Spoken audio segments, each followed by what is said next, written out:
विद्यापीठाच्या समोर उपस्थित असलेले या गावातील सर्व वडीलधारी मंडळी, तरुण मित्र आणि जिथपर्यंत त्या माईकचा आवाज जातोय तिथपर्यंत घराघरातून ऐकणाऱ्या माझ्या माता भगिनी आणि बंधूंनो,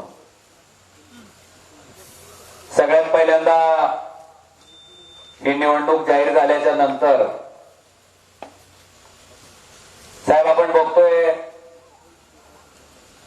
आपण ही सर्वसामान्य जनतेला सोबत घेऊन रॅली काढून आपला अर्ज दाखल केला. काल प्रतिस्पर्धी उमेदवाराचा अर्ज त्या ठिकाणी दाखल झाला आणि ती अर्ज दाखल झाल्याच्या नंतर काही सामान्य लोकांचे साहेब मला फोन यायला सुरू झाले. कारण मनातनं आलेली दर्दी जी असते त्याच्यामध्ये आणि पैशाचा प्रचंड वापर करून, पूर्ण यंत्रणा वापरून जमा केलेली जी गर्दी असते, मला वाटतं तिचा भांडाफोड कसा होता एक उदाहरण तुम्हाला या ठिकाणी मी दाखवून देतो. ही कालच आहे. मी माझ्या थांबा जरा दाखवतो अजून एक बरोबर. तुमच्याकडे मोबाईल आहे काय काय वयस्कर माणसाकडे होय का? समजाकडे आहे. धाराशिवला आहे मी आता सध्या. राष्ट्रवादी पक्ष कोणाचा? हा, शरद पवारचा. त्यांच्या प्रचारासाठी आलेला माणूस आहे हल्ली वाजवायला. गाव कोणतं म्हणले? टाकळी, टाकळी, करिंदर टाकळी. खासदार कोण वाटतं तुम्हाला? खास वेळेस ह्या वाटत ओमराजे म्हणा. ओमराजे तिथे कमीत कमी 2च्या पुढून येईल साहेब. राष्ट्रवादीच्या. कोणती राष्ट्रवादी? ही अजित पवार गटाची राष्ट्रवादी. अहो कसं झालंय साहेब, तुम्हाला माहित आहे का? शरद पवारची जी राष्ट्रवादी आहे का, ही खंडारी राष्ट्रवादी आहे शरद पवारांची. आणि अजितदादाची राष्ट्रवादी आहे का, ही डुप्लिकेट राष्ट्रवादी आहे. हा, तुम्ही तोडलेली आहे राष्ट्रवादी. म्हणजे बांधवी आला ना चोरून त्यांनी साहेब. बांधवी चोरून नेले का? शिवसेना बाळासाहेब हिंदू सम्राट राजे बाळासाहेब ठाकरे यांचे चिरंजीव उद्धवजी ठाकरे साहेब. मग हा, मग शिंदे सरकार म्हणते की आमची? हे नाही, शिंदे सरकार काय म्हणे. ही ठाकरेची शिवसेना आहे, मग ठाकरे साहेबाची. आणि शरद पवारची राष्ट्रवादी आहे. मग त्यावेळेस महाविकास आघाडी का? नाही, आमच्याकडे इकडे ओमराजे चालला पाहिजे. नाही टायमिंग नाही वाघ आहे.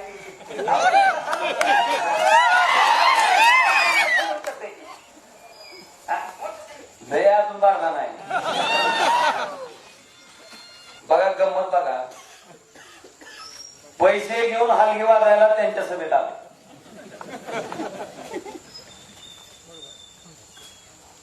गमजा त्यांचाच घातलाय. टोपी बी आहे. आणि सांगतोय काय? गंमत अशी झाली साहेब, ही मुलाखत बाहेर पडल्याच्या नंतर त्यांची टोळदार त्याच्या घराला घ्यायला घालून बसली.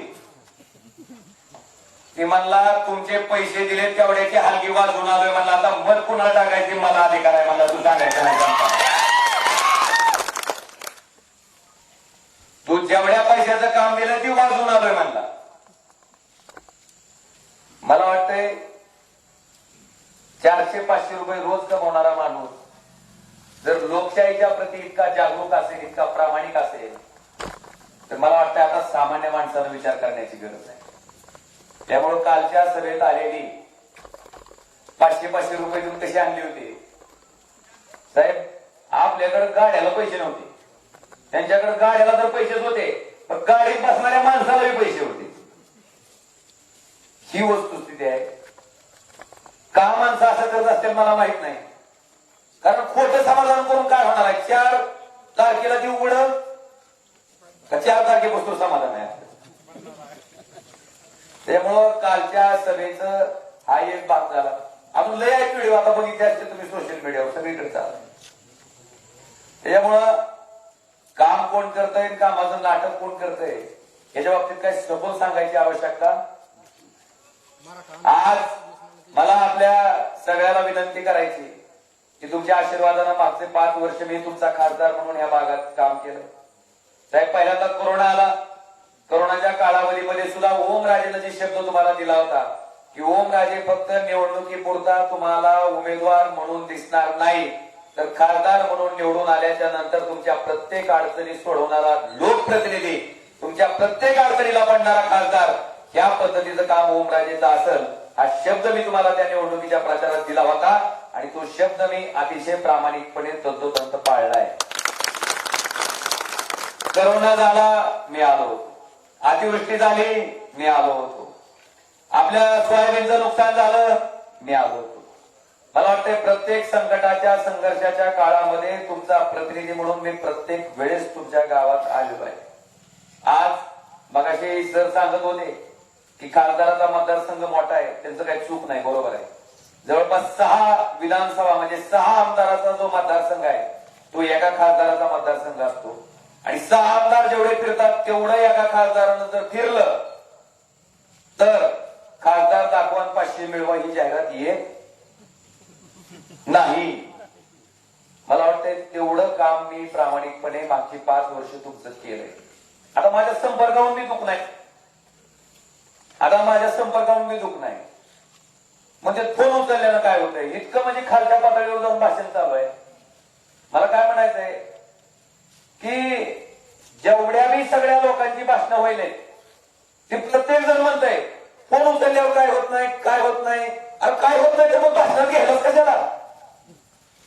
फोन उचलल्यावर काहीच होत नाही ना, चिल्लर गोष्ट आहे ना, तर मग भाषणात एवढं त्याला काउंटर का करायला लागलं? मला वाटतं त्याच माझ्या कृतीलाही घाबरले. काय होतंय फोन उचलल्यावर? मला त्यांना प्रामाणिकपणे सांगायचंय, एखादा माणूस जेव्हा दवाखान्यात ऍडमिट असतंय आणि जेव्हा त्याचं बिल 30,000 रुपये होते आणि खिशात तर 20,000 रुपये असते, 10,000 रुपये कमी असतात ना, तेव्हा ती माणूस मला फोन करते. काय म्हणते, दादा 20,000 रुपये बिल तर 30,000 रुपये झाले, तुम्ही काय बी करा, डॉक्टरला माझं बिल कमी करायला. त्या गरीब माणसाचं 10,000 रुपये बिल माझ्या फोनला कमी होत असेल साहेब, पण ती गरीब माणूस मला कधीही विसरू शकत नाही. ती कायम त्या 10,000 रुपयाचं मोल सांगितलं. एखाद्या माझी भगिनी त्या ठिकाणी डिलिव्हरीसाठी हॉस्पिटलमध्ये ऍडमिट झालेली असती, त्या माझ्या भगिनीला 2 बाटल्या रक्ताची आवश्यकता असते. त्यावेळेस त्या बहिणीला या ओमराजेची आठवण होती. साहेब, तिला 2च बाटल्या रक्त आपण त्या ठिकाणी वेळेवर उपलब्ध करून दिला असतंय, पण तिचे वडील, तिचा नवरा, तिच्या कुटुंबातली माणसं कधीही आपल्याला विसरू शकत नाही. अनेक उदाहरणं मला सांगता येतील. काही लोक हिनवायला लागले, म्हणले ज्या कंटा मिळेचं काय खासदाराचं काम आहे का? आणि त्या ड्रायव्हरचं मत मागताना लागतंय का खासदाराला? होय, लागतंय का नाही? मत मागताना उताना पालचं पडले त्याच्या पायावर, मत दे म्हणून. मग त्याचं काम पडल्यावर का करायचं नाही? बरं, काय चूक आहे बाबा? समजा आपण त्या गाडीत असं करायचो, आपली गाडी पंक्चर झाली आडरानाला, आपल्या गाडीत जॅक नसेल, आपण काय करता? आपल्या जवळच्या हक्काच्या माणसाला काय मागतो? आपल्या हक्काच्या. मला वाटतंय त्या ड्रायव्हरला जर माझ्या हक्काचा माणूस तिला खासदार वाटत असेल तर मला वाटतं ही मी मिळवलेला विश्वास आहे या जनतेचा की माझा खासदार माझं हे काम करतो. कुणाला चिल्लर वाटत असेल, कुणाला क्षुल्लक वाटत असेल, पण आपण जेव्हा त्या अडचणीत जाऊन स्वतःला ठेवतो ना, त्यावेळेस विचार करायचा असते की आपली स्वतःची गाडी पंक्चर झाली आणि आपल्या गाडीत जॅक नसेल तर आपण सुद्धा कुणाला तरी मदत मागून त्या अडचणीतून बाहेर पडू. जवळच्याच माणसाला मागतो. हा, अरे दुखणं तिथंच आहे. ही खासदार तुम्हाला निसता खासदार न वाटता तुमच्या घरातला जवळचा माणूस वाटायला आहे. इथं दुखणं आहे सगळं. मला वाटतं ह्या दुखण्यामुळे परेशान झाले ती. बरं, माझं काहीच म्हणणं नाही साहेब. समजा ओमराजे 24 तास देत असेल तर तुम्ही 48 तास द्या. मी काय 24 तास देऊ शकतो? माझा कुठला व्यवसाय नाही, आपला कुठलाच व्यवसाय नाही. मी खासदार ही पद प्रतिष्ठा म्हणून घेतलेलं नाही. मी हे पद 18 ते 20 लाख लोकांची जबाबदारी म्हणून स्वीकारलेलं आहे आणि ते भक्कमपणे 5 वर्ष पार पाडले. नाही सांग तुझं आणलंय बाळा, सांगतो हळूहळू. अजून साहेब काय घ्यायचे म्हणून द्या. आणि म्हणून मला वाटतंय ही सगळी कामं मी करत आलोय. आज या माध्यमातनं संपर्कात मी हाय ही मी सांगत नाही, कोण सांगते? जनता. जनता नाही, विरोधक सुद्धा. तुम्ही भाषण सगळे ऐकाय आणि काय म्हणते, हे इतर चिल्लर काम आहे, आमचा कार्यकर्ता करते. उमेदवार भेटला नाही. अरे म्हणाव, जी लोक म्हणतात ना ही चिल्लर काम आहे आमचा कार्यकर्ता करताय, मला वाटतंय त्या माणसाला फोन उचलल्यावर काय होतं हे जर बघायचं असेल तर येणाऱ्या 7 तारखेचं मतदान उद्या आणि 4 तारखेची मतमोजणी उद्या ही जनता तुम्हाला दाखवेल की फोन उचलल्यावर काय होतंय. मी त्या ठिकाणी भाषणातून सांगायची आवश्यकता नाही. आता दुसरा विषय, साहेब हिने माझ्यावर काय टीका चालू केली, ही नुसतं फोनच उचलते म्हणजे दुसरं काय करीतच नाही. तर मला तुम्हाला ठळक कामं सांगायचे. आता काय नेमकं कुठं आहे? दोन्हीकडे आहे. दोन्हीकडे होय म्हणा. तुमचा झालाय फुटबॉल, एकदा इकडे नेते ती पुन्हा तिकडून इकडे आणली. पण मला वाटतंय सामान्य माणसाला त्याचा त्रास आहे, तुम्हाला सांगतो प्रचंड त्रास आहे. कुणाचं राजकारण व्हायचं असेल ती होईल, कुणाला काय वाटायचं असेल ती होईल. पण मला तुम्हाला सांगतो ही सगळं गाव इकडे घेण्यासाठी काय काय यातना गावातल्या लोकांना सहन करायला लागल्या आणि ती झाल्याच्या नंतर तिकडून इकडे यायचंय. आता मला वाटतंय त्याला परमेश्वरानं सद्बुद्धी द्यावी की बाबा कुठं का असं आपण राहू द्या, महाराष्ट्राचं जाऊ, भारताचं जाऊ, काय भारताच्या बाहेर आम्ही चाललेला नाहू, जिथं आहे तिथं राहू द्या ना, काय फरक पडायला लागले. ते विषयच तर तेवढी मी विनंती आहे. आता मला तुम्हाला माझ्या कामाच्या बाबतीत सांगायचं साहेब, आता उघड लढाई आहे. पद्मसिंह पाटलाचं कुटुंब आणि पवनराजे निंबाळकर साहेबांचं कुटुंब अशी सरळ सरळ लढाई आहे. आता या लढाईमध्ये मला तुम्हाला 2 गोष्टी समजून सांगायच्या. एक, पद्मसिंह पाटील आणि त्यांच्या कुटुंबाला माननीय शरदचंद्रजी पवार साहेबांमुळे किमान 40 वर्ष मंत्री म्हणून धाराशिव जिल्ह्याचं नेतृत्व करता आलं. 40 वर्ष धाराशिव जिल्ह्याचं नेतृत्व केल्याच्या नंतर त्यांच्या नेतृत्वाचा फायदा धाराशिव जिल्ह्याला काय झाला तर केंद्र सरकारनं दरिद्री जिल्ह्याची यादी जाहीर केली, मागासलेल्या जिल्ह्याची यादी जाहीर केली आणि त्या जिल्ह्याच्या यादीमध्ये हा धाराशिव जिल्हा देशात दरिद्री जिल्ह्याच्या यादीत नंबर 3 ला. आणि ज्यांनी मंत्री म्हणून काम बघितलं त्यांनी जेव्हा खासदारकीची निवडणूक लढवली तेव्हा तुमची प्रॉपर्टी जाहीर करावी लागते, इस्टेट जाहीर करावी लागते. ती इस्टेट जाहीर केल्याच्या नंतर डॉक्टर पद्मसिंह पाटील श्रीमंत खासदाराच्या यादीत मात्र त्या ठिकाणी देशात टॉपला जाते आणि जिल्हा नेमका ह्या मंत्रिपदाचा उपयोग कुणाला झाला हो? पुढची गोष्ट, 45-40 वर्ष शरद पवार साहेबांनी यांना मंत्री केल्याच्या नंतर सुद्धा एका रात्री स्वतःच आणलेलं गबाळ वाचवण्यासाठी आणि दुसरं काय कारण आहे? नाही एक ईडी झाली. दुसरं आता काय पवार साहेबांची सत्ता येत नाही, आपल्याला जर मंत्री व्हायचं असेल तर कुठं जावं लागतं रे? भाजपमध्ये. म्हणून एका रात्रीत पवार साहेबांबरोबर सोडून भारतीय जनता पार्टीत जाणारी पद्मसिंह पाटील कुटुंब आणि काय कारण सांगते राष्ट्रवादीतून भारतीय जनता पार्टीत का गेला कशासाठी? हा ही लय भारी शब्द आहे, विकास विकास विकास.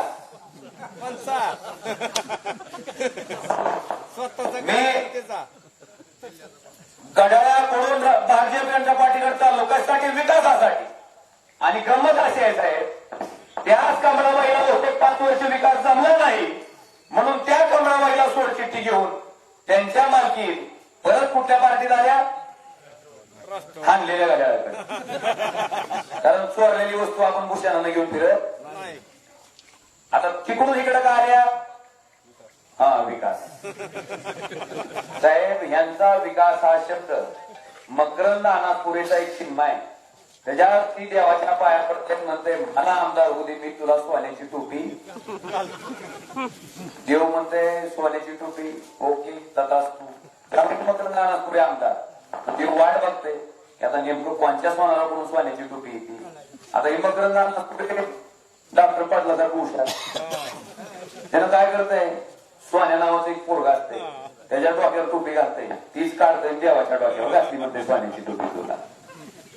मला वाटतंय मकरंद नानापुरीची सोन्याची टोपी आणि डॉक्टर पद्मसिंह पाटील कुटुंबाचा विकास याच्यात काही सुद्धा अंतर नाही. आणि त्यांच्यातला आमच्यातला फरक काय तर 45-40 वर्ष मंत्री केलेल्या शरद पवाराला एका रात्रीत सोडून दिलं. ज्या उद्धव ठाकरेंनी मला आमदार आणि खासदार केलं त्या उद्धव ठाकरे साहेबांचा पक्ष फुटत असताना, पक्षाचं नाव जात असताना, पक्षाचं चिन्ह जात असताना, सत्ता जात असताना आणि पलीकडे गेल्याच्या नंतर 50 खोके भेटत असताना त्यांच्याशी प्रामाणिक राहून त्या खोक्यावर लाथ मारून उद्धवजी ठाकरे साहेबांना प्रामाणिकपणे उभा राहायला लावून राहिलं. निवड तुमचे बांधव हा एक विषय. घराणेशाहीवर बोललं जात आहे. भारतीय जनता पार्टीला तर घराणेशाहीची चीड आहे का नाही? माझ्या जागी चुकून राणा पाटील 2019ला जर खासदार झाले असते तर खालची विधानसभा कोण लढली असती हो? तुला इकडं कुठं सोडता तुमच्याकडे आलंय राव इकडे लांब उघडच आहे. अर्चनाताई नाही तर मला ओम राजे 2019ला खासदार झाला. खालची विधानसभा कोण लढलं? कोण लढलं? साहेब घराणेशाही निश्चित भाषणातून सांगितली नाही तर स्वतःच्या आचरणात त्या ठिकाणी आणली. आणि आज मला अभिमान आहे की तेच कैलास पाटील त्याच 50 कोटीवर लाथ मारून आज प्रामाणिकपणे उद्धवजी ठाकरे साहेबांच्या मागे उभे. म्हणजे घराणेशाही जिला आता सुद्धा गमत बघा साहेब, मी आमदार आहे, तू हणलेल्या घड्याळाकडे होऊन आपण जा, पण खासदारकी कोण लढायची? हा बाकीच्याला विकासाची अक्कल काय साहेब. कालची सभा होती तिथं इंग्रजी पाळी. आमदार असणारी माणसं काय तरी तुझी बघितली मी तिथं. पैसे देऊन आणले. हा एक जण हाक मारतोय औसा बघाच्या गाडीवर कसं हाक मारतोय मोठमोठ्यानं कांद्र्याच्या गाडीवर. त्याला म्हणावं अभिमन्यू पाटील साहेब बिलकुल काळजी करू नका. 4 तारखेला निकाल लागल्यावर सुद्धा अशीच आरडायची पाळी येणार आहे. औसा औसा औसा क्या हुआ. बिलकुल साहेब आता लोक दबावात आहेत. कुणाला धमक्या दिल्या चालल्यात, कुणाला काय सांगितलं जातंय, दडपण टाकलं जातंय, प्रेशर केलं जातंय. पण माणसं ही प्रेमानं जिंकावी लागते. दाब दपट करून माणसं जिंकता येत नाही. माणसं प्रेमाने जिंकावी लागते.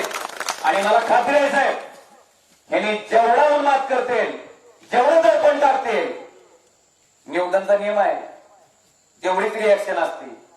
म्हणजे तुम्हाला जरी लोक काही बोलत नसतील तर त्यांच्या मतातनं निश्चितपणे तुम्हाला जोरदार चपराक लावल्याशिवाय ही सामान्य माणसं गळप बसणार नाहीत. हे सुद्धा मी आवर्जून या ठिकाणी सांगतो. आज या सभेच्या माध्यमातून मला आपल्या सगळ्याला सांगायचंय की धाराशिवचं शासकीय वैद्यकीय महाविद्यालय ओम राजेनं धाराशिवलाच मंजूर करून घेतलं. मला 2.5 वर्ष सत्ताधारी पक्षातला खासदार म्हणून काम करता आलं. 1.5 वर्ष कोरोनामध्ये गेलं. 1 वर्षात धाराशिवचं शासकीय वैद्यकीय महाविद्यालय मंजूर केलं, चालू केलं. 3ऱ्या वर्षाचे प्रवेश झाले. पुढच्या वर्षी त्या मेडिकल कॉलेज मधनं डॉक्टर झालेले मुलं बाहेर पडते आणि 100% शासनाच्या मालकीचं केलं. आता असंच साहेब एक मेडिकल कॉलेज 83 ला मंजूर झालं आमचं. कुठं झालो? काय पट्ट्या माहिती रोड मत इतकी घ्यायचे साहेब. हिथं गरज होती दवाखान्याची, हिथं गरज होती मेडिकल कॉलेजची का मुंबईच्या लोकांना होती हो? नाही. पण केलं कुठं? त्यांना काय वाटलं जाते सोलापूरला जाते, तिकडे अंबेजोगाईला जाते, लातूरला जाते, तिथं काय गरज आहे? मत पण त्यांची घ्यायची. हॉस्पिटल कुठं? आणि ती सुद्धा सरकारच्या मालकीचं नाही, तेरणा पब्लिक चॅरिटेबल ट्रस्टच्या मालकीचं केलं, स्वतःच्या खासगी मालकीचं केलं. साहेब या सभेच्या माध्यमातून जाहीर आव्हान आहे, एक तरी शेतकऱ्याचं लेकरू तुम्ही फुकट डॉक्टर केलेलं दाखवा. सांगा, दाखवा मला. फक्त स्वतःच्या स्वार्थासाठी. हा फरक आहे त्यांच्यात आणि माझ्यात. आणि त्याच्यातली मोठी गंमत अशी आहे त्या हॉस्पिटलमध्ये तुमच्या लोकांना नेलं असं कुणाला तरी नीट करायला. होय. तेव्हा बरोबर साहेब जिथून घेते तिथं तुला नीट केलं का नाही फुकट फुकट नीट करण्याची अशी आहे. माहितीच्या अधिकारातच मी माहिती मागवली आणि माहितीत असं उघडं पडलं Terna speciality hospital and research centre. Mahatma Phule जन आरोग्य योजना माहिती आहे का तुम्हाला? दवाखान्याने इलाज करायचा आणि पैसे कोणी द्यायचे? शासन जर तुम्ही फुकट केलं असतं तर शासनाकडे पैसे मागितले असते का? नाही. यांनी शासनाकडे 2012ला 24 पेशंटवर 25 प्रकारच्या शस्त्रक्रिया केल्या आणि 2,50,750 रुपये शासनाकडनं घेतले. आता पुढे गंमत आहे. 2013ला 16 पेशंटवर 138 प्रकारच्या शस्त्रक्रिया. किती राहिला असेल ना जागेवर मग? 16 माणसाचं जर 138 वेळा फुल फिटिंग केलं असेल आणि त्याच्यासाठी 10,13,500 इतकी रक्कम सरकारकडून घेतली. त्याच्या पुढे तर लय गंमत आहे. 2014ला 9 पेशंटवर 80 शस्त्रक्रिया सगळं बघितलं दादा इंस्टाग्रामवर. आणि त्याच्यासाठी 11,32,500.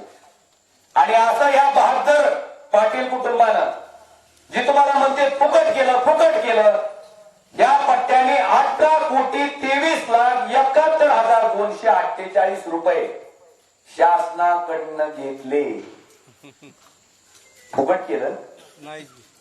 आणि इकडं कुशा म्हणते फुकट केलं का? हे माझं नाही, माहितीच्या अधिकारात मागवलेली माहिती ही ह्या पद्धतीची माणसं आहेत. आज मी केलेलं काम मला तुम्हाला थोडक्यात सांगायचंय. RDSSच्या माध्यमातून आपण जवळपास बार्शी तालुक्याच्या अंतर्गत जवळपास 190 कोटी रुपयाचे 4 नवीन सबस्टेशन 33 केवीचे कपाळवाडी, बार्शी शहर, डोलारी आणि केसरी. ऍडिशनल पॉवर ट्रान्सफॉर्मर बार्शी तालुक्यातले पानगाव, हिंगणीपा, शेंद्री, उपळाई, बोरगाव, पांगरी, दामणगाव, चिकर्डे, सुरडी, गौडगाव ही 10 ऍडिशनल पॉवर ट्रान्सफॉर्मर. आणि ज्या डीपीची क्षमता वाढ त्या ठिकाणी आपण करायचा निर्णय घेतलाय ती सुद्धा साधारणतः 2 ट्रान्सफॉर्मर आहेत. आणि नवीन डीपी जवळपास मागच्या 5 वर्षात 100 नवीन ट्रान्सफॉर्मर आपण बार्शी तालुक्यामध्ये केलं. फक्त नारळ फोडायचं माझ्याकडून राहून त्याचं मी नारळ फोडायचं राहून केलं. आता या योजनेतनं 485 जवळपास ट्रान्सफॉर्मर आपण मंजूर दिले. 234 ट्रान्सफॉर्मरची 63 होते ती 100चा निर्णय घेतलाय आणि ह्याच्यासाठी 190 कोटी रुपये इतका खर्च केला जाणार आहे. आता ही पैसे काय माझी गोरकरवाडीची जमिनी कोण आणलेत का? कोणाचे पैसे आहे ती? शासनाकडे कुठून? आज जीएसटी भरून दामला नाही की अजून. खतावर जीएसटी आहे, शर्टावर जीएसटी आहे, पॅन्टीवर जीएसटी आहे, सगळ्यावर जीएसटी आहे. माणूस वर गेल्यावर पोचवायच्या सामानावर सुद्धा. मग तुमच्याकडून जमा केलेला पैसा तुमच्यासाठी खर्च केला तर उपकाराची भाषा पाहिजे का कर्तव्याची? म्हणून ओमराजेनं नारळ फोड्या कार्यक्रम केला. मग ह्याचा अर्थ फक्त मी जाकंड स्टिपनीवाला आहे का? मला विचारायचंय त्यांना. एवढंच नाही, आपल्या माहितीसाठी नांदेड पनवेल गाडीला साहेब स्टॉप नव्हता आपल्या बार्शीला. एक राज्यमंत्री येऊन लय भूषण हाणून गेलता. खासदार झोपलाय का? त्याला खासदार झोपलाय का जागायची दाखवलं. नांदेड पनवेल गाडीला मी बार्शीला स्टॉप घेऊन दाखवला. हे सुद्धा मला आवर्जून या ठिकाणी सांगायचं. ती बोर्णीची बार्शी रस्ता कसा होता? किती शिवाय देत होता खरं सांगा बरं. तेव्हा मी लय म्हणते ती बोर्णीचे कुसळण कसा झालाय साहेब? 10 मीटरचा रस्ता आपण गडकरी साहेबांच्या मागे लागून डीपीआर बनवून आपण ती बोर्णी 150 केलता. पण ते आवताडे नावाचं एक चांगलं देखणं कॉन्ट्रॅक्टर लागलं म्हणून कुसळ 150 राहिलाय आमचा. त्यानं कामच केलं नाही. आता परत त्याचं टेंडर तयार झालंय. पण मला वाटतंय टिंबुर्णी ते कुसळम तुम्हाला रस्ता कसा झालाय? एकच नंबर. आता ही रस्ता जर केंद्र सरकारकडे असेल तर त्याचं श्रेय कुणी घ्यायचं? घ्या काम करायला आम्ही आहोत. नारळ फोडा. चालू द्या. आणि साहेब मी आपल्याला वचन देतो की पुढच्या 5 वर्षामध्ये आपण त्याचा चौपदरीकरणाचा डीपीआर ही मंजूर करून घेतलाय. पुढच्या 5 वर्षात हा रस्ता तुम्हाला चौपदरी करून तुमचा खासदार त्या ठिकाणी निश्चितपणे दाखवेल. हे सुद्धा मला आवर्जून या सभेच्या माध्यमातून सांगायचंय. मी श्रीपत पिंपरी मधला 1,80,00,000 रुपयाचा पूल त्या ठिकाणी करून घेतलाय. दोराळा इथं गोरबा काकाची आज पुण्यतिथी आहे. जवळपास 2,81,00,000 आपलं 4 कोटी रुपये खर्च करून जी पालखी तुमची कशी जात होती पाण्यातून ते आपण त्या ठिकाणी पुलावरून न्यायचं काम पूल बांधून केलेलं आहे. साहेब तुम्ही त्या पुलाचं उद्घाटन सुद्धा केलेलं आहे. खासदार निधी 2,81,00,000 रुपये त्या ठिकाणी बार्शी तालुक्यासाठी दिला. 30 टोकन मधून 2,25,00,000 जनसुविधा मधून 80 लाख, प्रधानमंत्री ग्राम सडक योजनेत 32 कोटी आणि कारसाठी मला वाटतंय घन कचरा व्यवस्थापन 38 लाख, जिमच्या साहित्यासाठी 5 लक्ष आणि नारी ते साठवण तलाव मला वाटतंय मुख्यमंत्री ग्राम सडक योजनेचं कुणाला पत्र पाहिजे असेल तर माझं पत्र त्या ठिकाणी तुम्हालाही दाखवायला आहे की त्यांना दाखवा. तेव्हा परत येईल काम काय ती मेहनत करेन अंडा खाईन. आमचं काय झालंय अजून बरीचशी आता त्याचं पारायण करायची माझी इच्छा नाही कारण साहेबाचंही भाषण ऐकायचंय. पण मला तुम्हाला एवढं सांगायचंय की जी माणूस सामान्य गोष्टीकडे इतक्या गांभीर्यानं बघत असेल ती माणूस तुमच्या केंद्र सरकारच्या आणि राज्य सरकारच्या योजना राबवण्याच्या बाबतीत कधीही कमी पडणार नाही. आता मला तुम्हाला शेतकऱ्याला विचारायचंय बाई और बहिणो तुम्हाला उत्पन्न 2022 तक दुप्पट हुआ क्या? अरे हुया म्हणा की का नाही हुया?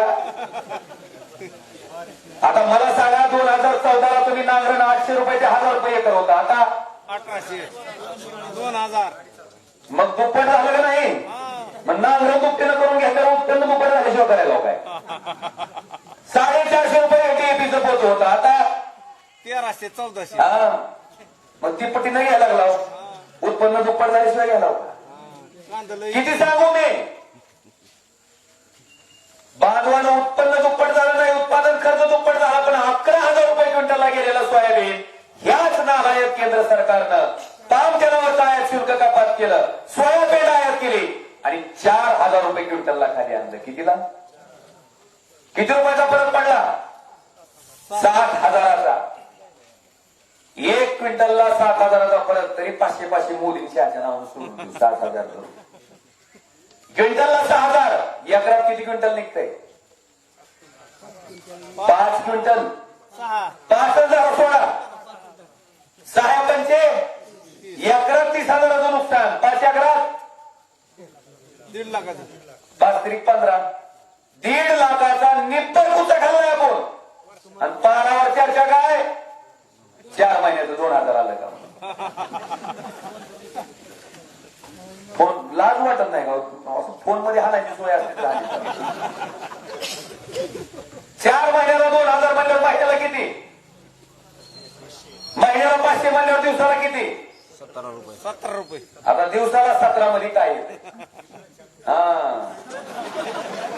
मला एका शेतकऱ्यानं सांगितलं होतं साहेब त्याच्यात 3 रुपये टाका म्हणले 3 इमल येतात म्हणले. विमल इमल म्हणते ती साहेब विमल कुठं? अरे शेतकरी सन्मान. कांद्यावाल्याची काय परिस्थिती आहे बाईवर बहिणो? आणि ही चालू आहे साहेब. सोयाबीनची नीटनेटकी झाली. अजून 3-3 वर्षाचं सोयाबीन करायचं आहे आणि आपकी बार तुम्ही करायला दिसत नाही. हजारानं जरी काय लावलं सोयाबीन पुन्हा नाव माझं ठेवून. कांद्याची तीच परिस्थिती आहे.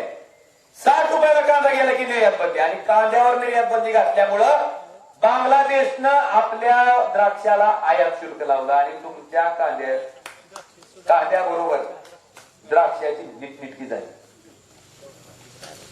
तुम्हाला काय वाटतंय नाही बाहेर बहिणो? महंगाई कम हुया का नाही हुया? म्हणा हुया. 450चं सिलेंडर कितीला गेलंय? 60 रुपयाचं डिझेल 98 रुपये, 70 रुपयाचं पेट्रोल 108 रुपये. आता कसं वाटतंय? कसं वाटतंय?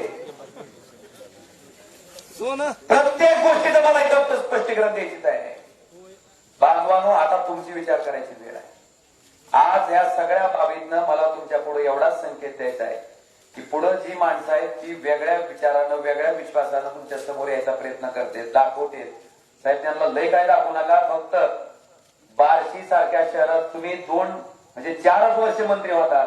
बार्शीची आडत बघितली का? आणि धाराशिवची मग कुठली दिकणी? बारशे ती जातात तिकडून आमचं आणायचं. आणि मला गंमत काय झाली साहेब, ज्यानं 40 वर्ष धाराशिवचा काटा काढलाय त्याचं कौतुक करायला येतं. काय करायचंय नेमकं? धाराशिव सारखं करायचंय का तुम्हाला?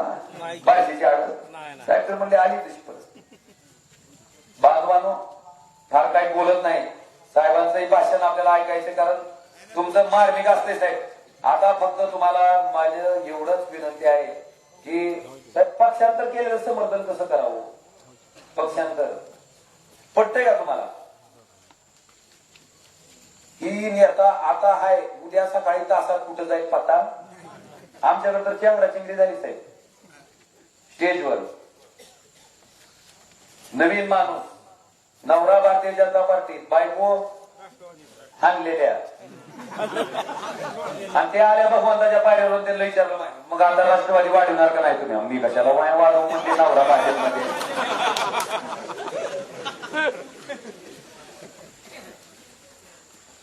ही कमी होतं म्हणून पोरानं भाषण केलं साहेब स्टेजवर, व्यासपीठावर. तुम्हाला काय माहिती आहे म्हणले? हृदयात आमच्या रक्तात राष्ट्रवादी, हृदयात नाही कमळ आहे. त्या लेकराची काय चूक आहे हो? वडील कुठं आहे? आई कुठं आहे? त्याचं बरोबर आहे ना? त्याचं काय चूक आहे? त्याला म्हणलं आता त्याचं भाषण एकदम बरोबर आहे. फक्त मी अजून त्याला पुढे वाढवतो की रक्तात राष्ट्रवादी, हृदयात कमळ आणि किडनीत शिंदेगड टाक म्हणावून लिव्हर मध्ये मनशे टाक, म्हणजे काम झालं. तू सुद्धा उद्या नवीन पक्षात जागा रिकामा आहे म्हणावं. काय काळजी करायचं काम नाही साहेब. राज्यात आपण माहितीचं सरकार बघितलं असेल, कुटुंबात माहिती बघितली का कधी तुम्ही?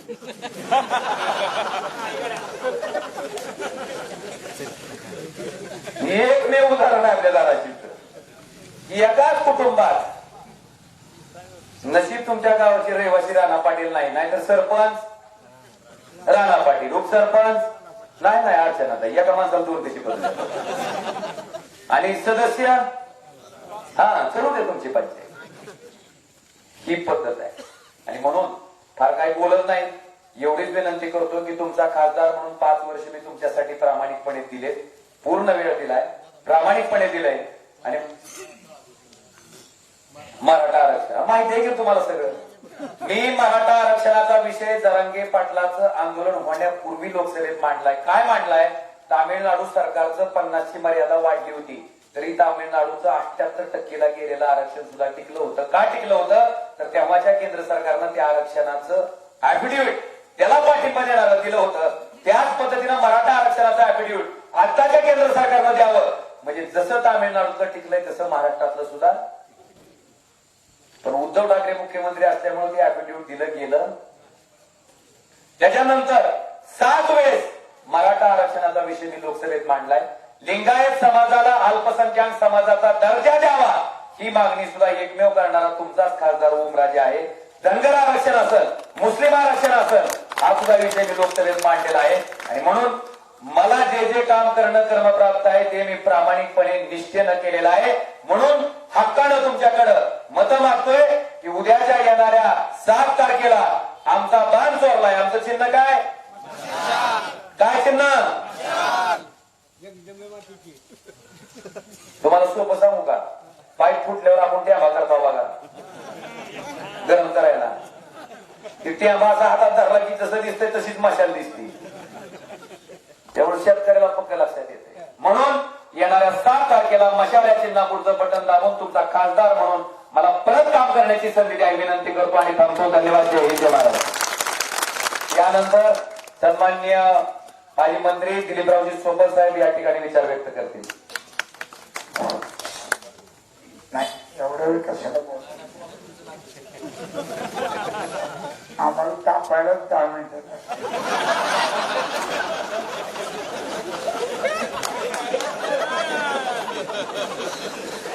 थंड करायला तुम्ही आहेच की स्वतः झाल्यावर.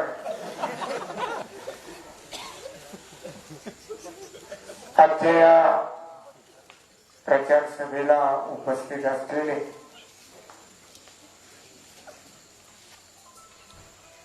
रेकॉर्ड प्रमाणे उस्मानाबाद लोकसभा मतदारसंघातील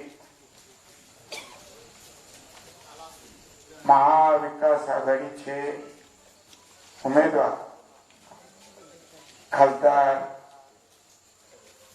ओमराजे निंबाळकर ज्यांनी आपले विचार मांडले, बार्शीचे माजी नगराध्यक्ष विश्वासभाऊ बारबुले, माझ्याबरोबर आलेले माझे सहकारी नंदकुमार काशीद सर, ऍडव्होकेट विकास जाधव, प्राध्यापक आलाय का नाही होता देशमुख, आमचे मोरे सर, मोरे साहेब उपळाईचे, सातपुते सर, या सभेचं आयोजन करणारे आमचे गुरुजी खरमल गुरुजी, खाशेराव विधाते, अतुल चालखोर, सारंग, सगळ्याच्या नाव घेत बसत नाही. हा सतीश सारंग म्हणले, चेअरमन उमेश डोके, शिंद्यांच्या शिवसेनेतून आपल्याकडे आलेले दत्ता देसाई, असं मला बोलायला सांगितलं. हे खरं नाही आहे, मी त्यांची चेष्टा करत असतो म्हणून म्हणलं तसं काही नाही, पूर्वीपासूनच बरोबर आहे. उपस्थित आमचे चेलोडीचे भैया, बार्शी तालुका शिवसेना प्रमुख प्रवीण काकडे, बोरगावचे आमचे वकील साहेब श्री भोसले, उपस्थित गावातील वडीलधारी मंडळी, तरुण मित्र आणि सभा ऐकणाऱ्या माय भगिनी, ओमराजेचा कारी उस्मानाबाद मध्ये आल्यामुळे जास्त परिचय झाला असेल तुमचा, आणि ती त्यांची स्वतःची पद्धत आहे. सातत्यानं लोकांमध्ये मिसळणं, त्यांचे प्रश्न समजून घेणं आणि त्या प्रश्नाची सोडवणूक. आणि ते करत असताना पूर्वी फोन वगैरे नसायचे, पण या देशामध्ये फोन, टीव्ही आले राजीव गांधी साहेबांमुळे काय. आणि काही विद्वान म्हणतात की 60 वर्षात काही झालंच नाही. मग 60 वर्ष या काळीला सगळं जंगल होत, माणसं नव्हती, श्वापद फिरत होती, वाघ काही नव्हतं 60 वर्ष. रेल्वे स्टेशन वगैरे फक्त एकाच ठिकाणी तिथे काहीच नव्हतं. हे सगळे जन्मले, मोठे झाले, हे महादेव मंदिर झालं, ही ग्रामपंचायत झाली 2014 नंतर.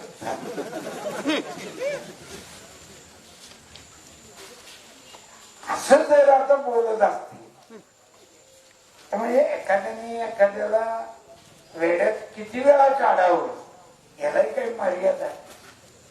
काढणाऱ्याला काही वाटत नसेल, पण निघणाऱ्यांनी तरी आपण किती वेळा वेळेत निघायचं याचं भान ठेवलं पाहिजे. किती वेळा फसायचं हे ज्यांनी त्यांनी ठरवलं पाहिजे. आज सकाळी ओमराजे मला सोलापूरच्या एका पत्रकाराचा फोन आला. अतिशय हुशार पत्रकार आहे, मी मुद्दाम नाव नाही सांगत. त्यांनी सांगितलं बाबा काय वातावरण आहे पारशी. म्हणलं आमचा मतदारसंघ धाराशिव मग त्याला जोडलेला आहे. ते म्हणले इकडं आमच्याकडे त्याची माहिती नसल्यामुळे तुम्हाला विचारतो. मी म्हणलो आमच्या इथं जिकडं विचारत तिकडं सर्वसामान्य माणसं, तरुण मुलं ओमराजे हेच नाव घेतात. मी त्यांचा पाठीराखा म्हणून बोलत नाही, तर एक सगळ्या ठिकाणी जे काही मत आहे सामान्य माणसाचं ते तुम्हाला सांगतो, कारण तुम्ही माझे मित्र आहे. म्हणलं तुम्ही पण चौकशी करा. त्यांनी अतिशय कौतुकाने तुमच्याबद्दल मला सांगितलं. त्यांनी सांगितलं की सोलापूर जिल्ह्याची डीपीटीसी मी 7-8 वेळा अटेंड केले, कव्हर केले, वर्तमानपत्रात बातमी देण्यास. तर आमच्या हे उरलेले जे 2 खासदार होते ते रणजित सिंह निंबाळकर फार कमी वेळा हजर आहे. दुसरे आमचे महाराज स्वामीजी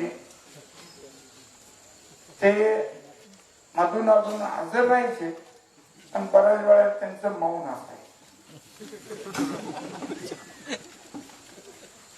कधी आयुष्याचा याचा लोकसभेचा आणि सामान्य माणसाच्या महाराजांचा काय फरक, संबंध नसतो ना. त्यामुळे त्याने आपलं काय असलं की आपलं मौन पत्करून मोकळं व्हायचे. माणसं काय म्हणायचे, मौन तर मौन, पाया पडून तेवढंच आशीर्वाद. यांचं कामच आहे ते आशीर्वाद देणं. फक्त म्हणजे ओमराजे निंबाळकर जे प्रश्न त्या ठिकाणी अधिकाऱ्यांना विचारायचे त्याच्यामुळं या जिल्ह्यातले अनेक प्रश्न सुटले असं त्यांनी मला सांगितलं. मी एखाद्याला सांगणं की ओमराजेमुळे वर्षा तालुक्यात अमकं झालंय तमकं झालंय तर म्हणणार तुम्ही प्रचार करता त्यांचा. पण एखाद्या पत्रकाराने सांगणं म्हणजे अतिशय चौकस माणसांकडनं मिळालेली तुम्हाला ही पावती आहे. म्हणून मी असं या गावात का सांगितलं, हे गाव सुद्धा चौकसच आहे.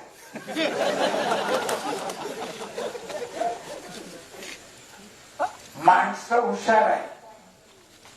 इथं येऊन बोलणाऱ्यापेक्षा ऐकणारा जास्त हुशार आहे. कारीतला गाव कारी, माणसं कार आहे.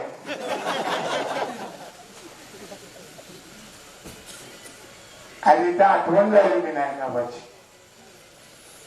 आता असले असते तर तुमचं आदर तिथे केलंच असणार.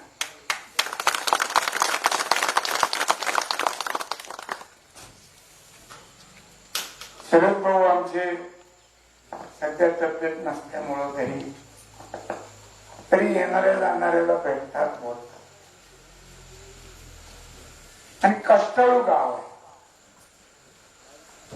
त्या गावाने स्वतःच्या कष्टावर पूर्वीपासून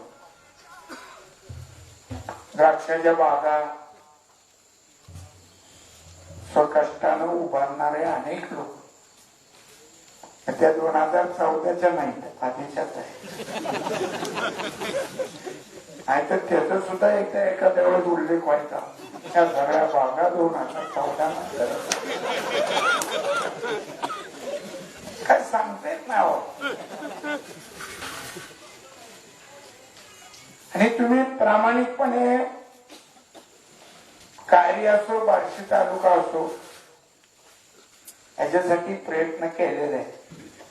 आतापर्यंत ह्या 3 वर्षात रस्ता असेल, काय असं मला शिक्का मारून चालत नाही. 6 वेळा 6 चिन्ह झाली. लोकांचं चिन्ह चांगले असल्यामुळे मला ती विधानसभा बघायला मिळाली. हेही सांग महाराज, तुम्ही त्याच्यावर सांगत जाऊ नका. पण अनेक कामं ह्या 3 वर्षाची पूर्ण झालेली आहे किंवा सुरू आता संपत आलेली आहे. सगळी कामं उद्धव बाळासाहेब ठाकरे मुख्यमंत्री असलेल्या महाविकास आघाडीच्या सरकारमुळे झाले. त्याचं श्रेय जर कोणी घेत असेल तर ते चुकीचं आहे. ते तुम्हालाच माहिती. पवार साहेबांची कर्जमाफीला ऑनलाईन करा, नवरा बायको दोघं जावा, तिथं सह्या करा, फोटो काढून घ्या, असं काही नव्हतं. त्यांच्या वेळेसच सुरू झालं. द्यायचं तर एकदम द्या ना बाबा. याची कशी गोष्ट आहे यांची. गावात एक मोठा तालेवर माणूस होता.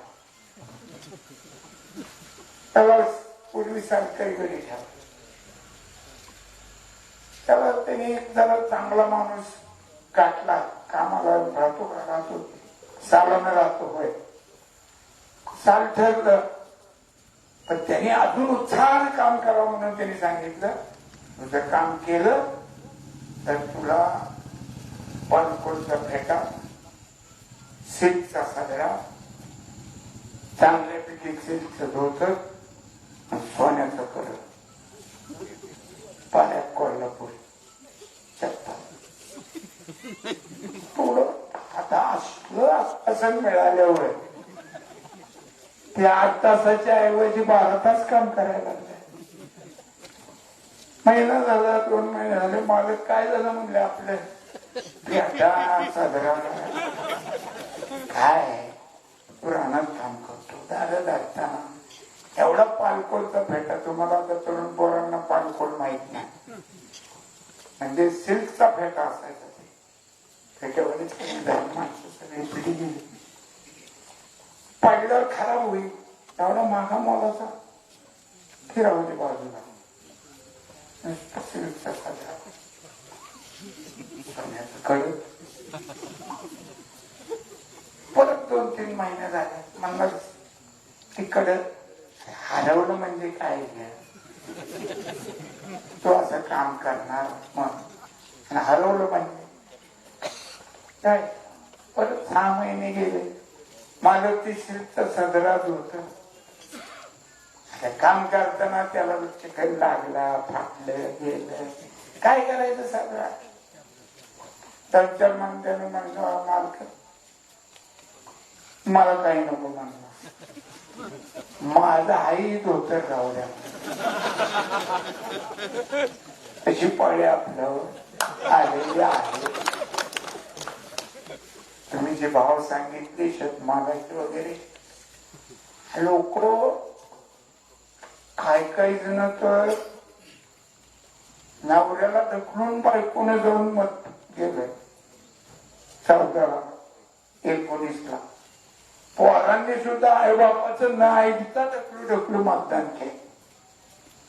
आणि आता सगळ्यांना लक्षात आलं की आपण फसलेलो. त्याच्यामुळं माझं आपल्याला मत आहे की मी सांगतो म्हणून काही करू नका. आपण प्रचारात खूप आवाज ऐकतो, पूर्वीताई माई अंका, अमक्यात मारा शिक्का, अमक्याचं दाबा बटन, खावणारा मटण. पण ते परवा टीव्हीवर टीव्ही ना आपल्या ह्याच्यावर एक मस्त पोस्ट आहे, ते खावा मटण पण नीट दाबा बटन. नाहीतर ती काय म्हणलं, काहीतरी 5 वर्ष रस्ता आणि बोंबलत बसा. खा रस्ता मग बोंबलत बसा 5 वर्ष. त्यापेक्षा तुम्हाला आपला आवाज काय सांगतो, मनात जरा खोलवर विचार करा, आलेल्या अनुभवाचा विचार करा, खऱ्या खोट्याचा विचार करा आणि आपल्या मनातनं जे आपला आवाज आहे तो आवाज घेऊन मतदान करा. आणि मला खात्री आहे की तुमचा तो आवाज ओम राजे असाच असणार आहे. आणि तुमच्या चिन्हावर मशालीवर बटन ते दाबा आणि दाबताना आत गेल्यावर विशेषतः तरुण मंडळी असतील सगळ्यांना सांगतो की त्याच्याबरोबर ते व्हीव्हीपॅट आहे, त्याच्यात नीट बघा. लगेच दाबलं की निघाला असं काही त्या दिवशी कितीही अर्जंट काम असलं तरी पळापळ करू नका. बटन दाबल्यावर ते व्हीव्हीपॅट शेजारी जी मशीन आहे त्यात क्लिक होत ना ते, आणि चिठ्ठी पडेपर्यंत थांबायला पाहिजे. हा ते चिन्ह कळतं आपल्याला. त्याच्यासाठी कारण सुप्रीम कोर्टाने सुद्धा याच्यावर सांगितलं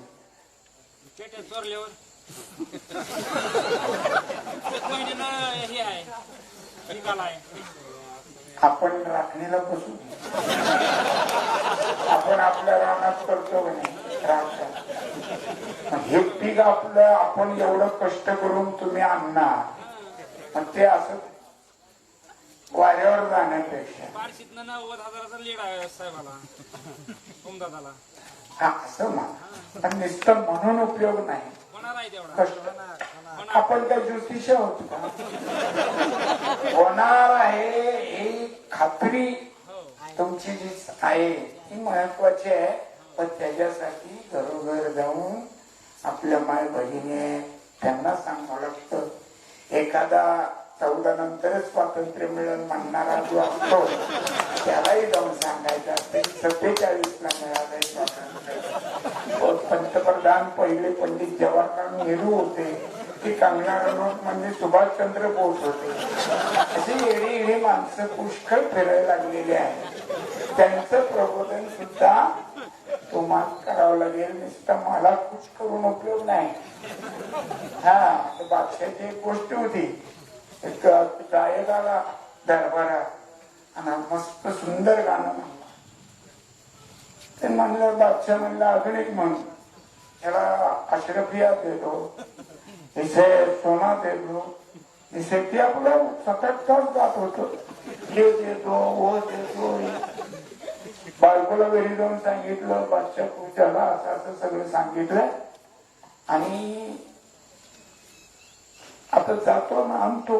गेला बादशाह, वो आपने कहा था इतने अशरफिया देते हैं, ये वो सोना चांदी दागिने, वो क्या हुआ? काय का सोना? तूने मेरे कान को खुश किया, मैंने तेरे कान को खुश किया.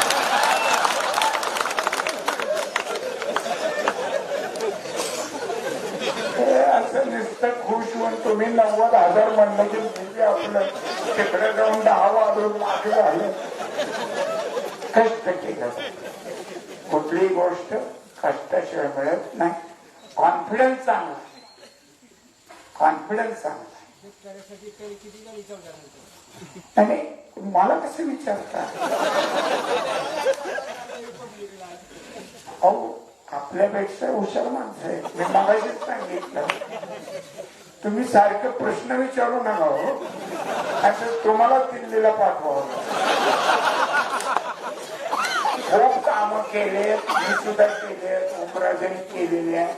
ओमराजे खूप भांडून या गावातल्या सगळ्या सहकार्यांच्या मदतीनं हे सबस्टेशन उभारल्यापासून लाईट जाते का हे सुद्धा मी आहे, ओमराजे अनेक आम्ही काम तुमच्या मागणीवरनं, तुमच्या चिकाटीमुळं, तुमच्या पाठपुराव्यामुळं ही अशी उभा राहिलेली आहे. तशीच पुढची कामं ओमराजे अजून पुढच्या 5 वर्षात केल्याशिवाय राहणार नाही हा विश्वास व्यक्त करतो आणि माझे 2 शब्द संपतो. जय हिंद, जय महाराज.